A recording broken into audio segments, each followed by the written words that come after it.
ওসমান হাদির আহত হওয়ার দিনে গতকালই একটা গুরুত্বপূর্ণ খবর আমাদের রাজনীতির জন্য এসছে। সেটা হলো জনাব তারেক রহমান দেশে ফিরছেন 25 ডিসেম্বর। খুবই গুরুত্বপূর্ণ একটা ঘটনা। এটা নিয়েই কথা বলতে চাই। তার আগে আমি ভিডিও যখন রেকর্ড করছি তখন পর্যন্ত জনাব ওসমান হাদির অবস্থা নিয়ে কয়েকটা কথা একটু বলা দরকার। আমরা তার অস্ত্রোপচারের পর ঢাকা মেডিকেল কলেজে তাকে প্রাথমিক অস্ত্রোপচারের পর এভার কেয়ার হসপিটালে নেওয়া হয়েছে একটু এক্সট্রা কেয়ার নেওয়ার জন্য। যতটুকু জানা গেছে তার বুলেট তার ব্রেইনের খুব মেজর অংশে ঢোকেনি, কিছু একটা অংশকে ছুঁয়ে বেরিয়ে গেছে। যদিও প্রচুর ব্লিডিং হয়েছে, ব্রেইন টিস্যু ড্যামেজড হয়েছে এবং উনি খুবই ক্রিটিক্যাল অবস্থায় আছেন, এটাও ফ্যাক্ট। আমরা আশা করব, আমরা কামনা করব, আমরা আমাদের প্রার্থনা করব হাদি ফিরে আসবেন, হাদিকে ফিরে আসতে হবে। আমরা আমাদের সর্বোচ্চ প্রার্থনা, সর্বোচ্চ চেষ্টা তো চলছেই এবং রাষ্ট্র প্রয়োজন হলে তাকে এয়ার অ্যাম্বুলেন্সে যদি স্টেবল অবস্থা হয় বিদেশে চিকিৎসার জন্য পাঠাতে প্রয়োজন হলে সেখানে পাঠাতে হবে। উনি ফিরে আসবেন আমরা আশা করি। একটা অপ্রীতিকর ঘটনার ভিডিও আমাদের সামনে আসলো, সেটা হচ্ছে বিএনপি নেতা জনাব মির্জা আব্বাস ঢাকা মেডিকেল কলেজ হসপিটালে গিয়েছিলেন দেখতে হাদিকে। সেখানে ডাকসুতে নির্বাচন করেছেন জুমা, তাকে দেখা গেল অত্যন্ত কঠোর এবং বাজে ভাষায় জনাব মির্জা আব্বাসকে বাধা দিচ্ছেন সেখানে যাওয়ার ক্ষেত্রে। মানে আমাদের কয়েকটা কথা একটু মনে রাখা দরকার। সেটা হচ্ছে মির্জা আব্বাস জনাব হাদির আসনেই নির্বাচন করছেন। মানে কেউ বলছেন এবং জামায়াতের দিক থেকে, ছাত্র শিবিরের দিক থেকে অনেককেই জনাব মির্জা আব্বাসকে ব্লেম করে স্ট্যাটাস দিতে দেখা গেছে। মানে মির্জা আব্বাসের সমালোচনা কোন দিকে করা যায়, কেউ যদি যৌক্তিক সমালোচনা থাকে করুন, কিন্তু মির্জা আব্বাস একজন স্টুপিড এবং উনি রাজনীতি বোঝেন না, এটা মনে করা ভুল হবে। জনাব ওসমান হাদি কি আসলে মির্জা আব্বাসের কোনো চ্যালেঞ্জ ছিলেন? একেবারেই না, প্রশ্নই আসে না। হাদি আদৌ ভালো কিছু করতেন না। আমরা তার রাজনীতি, তার প্রচারণা, এই জিনিসগুলোর দিকে দেখতে চাইছিলাম। বিশেষ করে প্রচারণা, তার ক্যাম্পেইনের জন্য জনগণের টাকা চাওয়া, ক্রাউড ফান্ডিং, এগুলো একটু দেখার জায়গা ছিল। তো তাহলে উনি হত্যা করবেন কেন?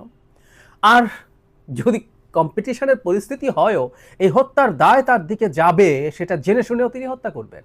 উনি এত স্টুপিড না। মানে জামায়াত এবং শিবিরের একটা অংশ এবং জুমা সম্ভবত ইনকিলাব মঞ্চে ছিলেন একসময়, তাদের এই প্রবণতা, এই মানসিকতা অত্যন্ত নিন্দনীয়। আমি গতকালই একটা ভিডিওতে বলেছি যে আমরা নিজেদের মধ্যে যেন অন্তত কাদা ছোঁড়াছুঁড়িটা আপাতত না করি, কারণ এটা একটা বিরাট ঘটনা। ওসমান হাদিকে যখন টার্গেট করে কিলিংয়ের চেষ্টা করা গেছে, তখন কে সেফ থাকবে? সমন্বয়করা আছেন যাদের উপরে অনেকের ক্ষোভ আছে, বিশেষ করে আওয়ামী লীগ এবং ভারতের কথা বলছি।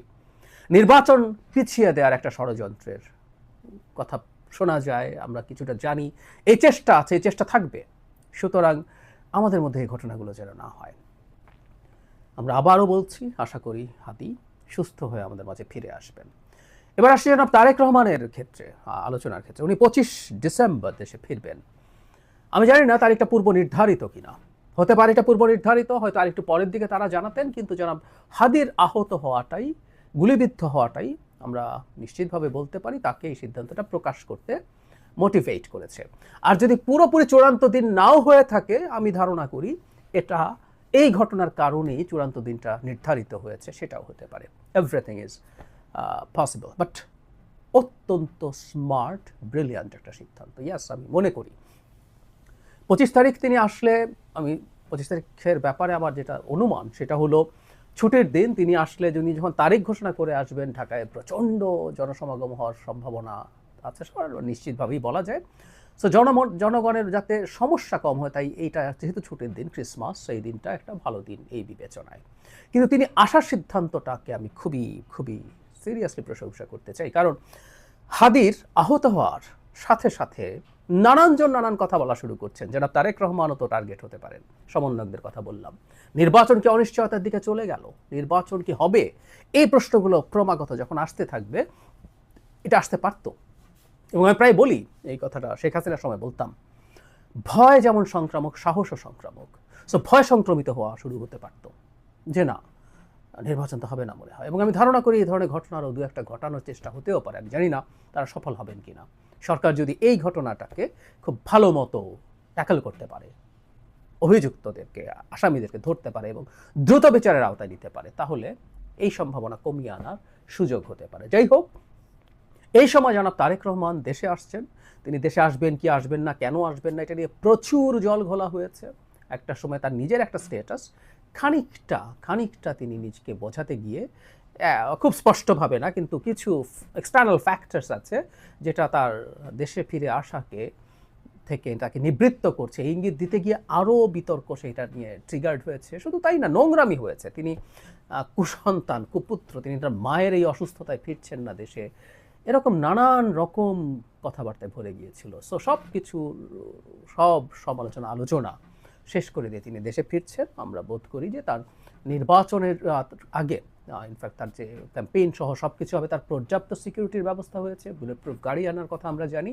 এর বাইরেও সরকার নিশ্চয়ই এবার বিশেষ করে ওসমান হাদির ঘটনার পর তার উপরে কতটা ঝুঁকি আছে সেটা বোধ করে তাকে প্রয়োজনীয় নিরাপত্তা, আমরা এসএসএফ এর কথা বলছিলাম, এসএসএফ এর আইন অনুযায়ী যে কাউকে এই ধরনের ভেরি ইম্পর্টেন্ট পার্সন ঘোষণা করে এসএসএফ এর নিরাপত্তা দেওয়া সম্ভব। সেরকম কিছু দিয়ে হলেও সেটা দিতে হবে। ইনফ্যাক্ট ওনার সুস্থ থাকা, বেঁচে থাকা, ওনার কোনো হামলার শিকার না হওয়া শুধু বিএনপি না, এই রাষ্ট্রের ভবিষ্যতের জন্য খুব গুরুত্বপূর্ণ ইস্যু হয়ে দাঁড়িয়েছে।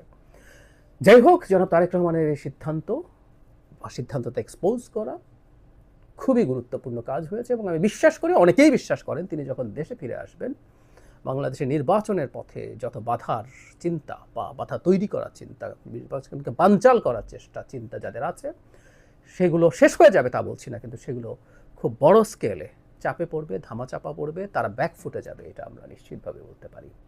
জনাব তারেক রহমান ফিরে আসুন, ফিরে এসে তিনি তার দলের নেতৃত্ব দিন, বাংলাদেশের ভবিষ্যতে একটা গণতান্ত্রিক সরকার গঠন করে সফলভাবে শেষ সরকারকে চালিয়ে বাংলাদেশের গণতান্ত্রিক ব্যবস্থাকে শক্ত ভিত্তির উপরে দাঁড় করানোর দায়িত্ব এই মুহূর্তে ওনার, একটা গুরুত্বপূর্ণ রাষ্ট্রীয় দায়িত্ব তার উপরে আছে।